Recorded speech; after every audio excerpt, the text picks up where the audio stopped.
And on Sunday, oh man, guys, it's the final 2 episodes of The Last Dance. I'm not ready. It's at 9 Eastern, 6 Pacific, the uncensored version on ESPN and the app, the edited for mature language version on ESPN2. All right, guys, yesterday, our Adrian Wojnarowski reported that attendees left the Board of Governors call with Adam Silver on Tuesday, quote, feeling positive about momentum toward an NBA return to play this season.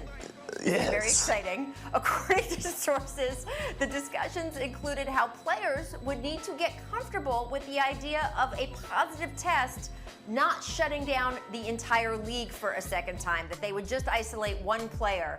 Woj clarified that this morning by tweeting, Adam Silver told those on the call that if a positive test would shut us down, we just probably shouldn't go down this path at all. And I understand that, but the important thing is not me or you understanding it, it's what do the current players think. And Chris Haynes of Yahoo Sports was the first to report that NBA superstars LeBron James, CP3, Damian Lillard, Giannis, Russell Westbrook, Kevin Durant, Kawhi, and Steph held a private conference call on Monday to establish a united front in favor of resuming the season. First of all, that's amazing, thinking about all those names on that call. I'm dying to know if it was like the Zoom that people are doing with their offices. Did Riley Curry run in the background and like disrupt the call like happens all over America right now? I have questions. One of the other questions, though, Kendrick, is didn't you expect James Harden's name to be included on this list of star players? Yes, and listen, Rachel, I called Chris Haynes, and he clarified to me from his knowledge that James Harden was not on that call. And that was I found that very strange, in my opinion. Like, we're talking about James Harden. This guy has been in the MVP, he's been MVP or in the MVP conversation over the last 3 or 4 years. This guy's leading the league in scoring. This guy's the face of Adidas. Like, we're talking about James Harden. He's probably going to go down arguably as one of the greatest 2 guards to ever play the game. And he's not on the phone? Like, that's disrespectful to me. James Harden is a superstar, and his voice and his opinion matters. So he should have been on that phone conversation if you ask me. So I don't know the ins and outs completely, but he should have been on that phone conversation. Yeah, I agree. He has a big influence on this league and the things he's done and some of the things that he says. He definitely should have been on the call. But, you know, one more name that should have been on the call. I'm not sure if you said Anthony Davis. I mean, he has a huge I did influence. not. He has a huge influence on this league, too. So, you know, that's another name that I didn't hear that was on the call. So, you know, I mean, I know if I'm James Harden, I feel a certain kind of way on why I wasn't on this call, being the player that I am and what I've been to the league over the last few years. So, you know, maybe it's something, maybe it's nothing. Hey, Rachel, I got a question for you. Rachel, I got a question. I wonder who was the person that, you know, was the leader of the call. Was it Chris Paul? Did he just leave James out intentionally? Like, come on, what's going on here? Chris Haynes, who had the initial report, did say that Chris Paul was the one, you know, he's the head of the Players Association. He is the one who organized the call. So maybe a little bit of what happened last summer is coming back here. Guys, we're doing a documentary where 25 years after the Dream Team, everyone's arguing back and forth over why Isaiah Thomas wasn't on the Dream Team.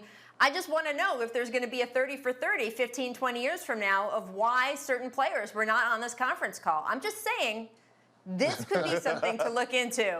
Paul, do you think that the rank and file players will follow the lead of these superstars? Because basically the question here is, do you feel comfortable continuing the league if there is a positive COVID test and they just remove that one player instead of shutting down? Yeah, I'm confident the other players will follow. I mean, I think the league has so many resources and so many things that can back into and making it safe for the players. Even with a positive test of one player or one staff member, I don't think that should be something that should shut it all down, even though it would be kind of difficult moving forward. But I think with the resources that the league has, and you know, this has been in discussion for quite some time, so they're not going to just jump to it. You know, there's going to be a plan in place, and I trust Adam Silver. If he's going to be pioneering what the league does and getting back to a little bit of normalcy, because he was the one that pioneered stopping the league. So I trust in his decision if the league was to come back. I mean, Perk, the problem is, yeah, go ahead. I was going to say the problem is there's no zero risk situation. So I keep hearing players say, hey, well, when it's safe, I want to come back. And Perk, the question is, how do you define safe? It's hard to say. Everyone might be different on that. Right. No, I agree with you, Rachel. I mean, but at the end of the day, like I talked about with you yesterday on the show, like it comes down to if you got your superstars and all these guys that you named that were on the conference calls are very wealthy and rich and making a lot of money outside of basketball. I'm pretty sure the other guys in the league who depend on those NBA checks are going to follow right in suit, and it's not going to even be an argument. But at the end of the day, this is one thing that I have to say about it, and this is my only concern. Like, what if you're in the middle of the playoffs and one of your key guys test positive for the virus? Like, think about it. They have to go into quarantine for 14 days. It could possibly cost you a championship. But I guess that's just part of it, right? Yeah, I mean, it's kind of like having an injury, right? I mean, that's sort of how they want people to look at it. And of course, injuries are not contagious. I'm not making that as a one-to-one. But in terms of removing the player, the idea would be, hey, if you did have to remove one player and he had to quarantine, you could look at it the same way as if a guy got injured. Unfortunately, we saw it with Kevin Durant. Knocks him out for the finals and could affect whether they win the championship or not. So, thanks for watching ESPN on YouTube. For live streaming sports and premium content, subscribe to ESPN+.